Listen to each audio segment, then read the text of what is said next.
Assalomu alaykum. Ushbu loyiha Jizzax viloyati Forish tumani hududida joylashgan Oqton mahalla fuqarolar yig'inidagi 29-Qubur konturida amalga oshirilmoqda. Bu yerda lider tadbirkor bilan birgalikda Oqton mahallasidagi 10 nafar fuqaro bilan birgalikda jami 10 gektar yerga piyoz mahsuloti ekilgan.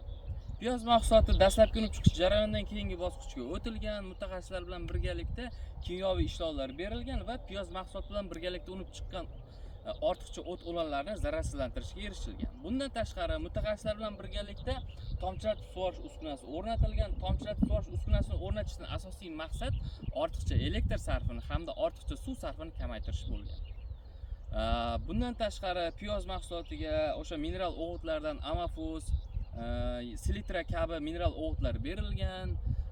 Jami har bir gektar yer maydonidan piyoz mahsulotini 55 tonna, umumiy 10 gektar maydondan 550 tonna piyoz mahsuloti olishni rejalashtirganmiz.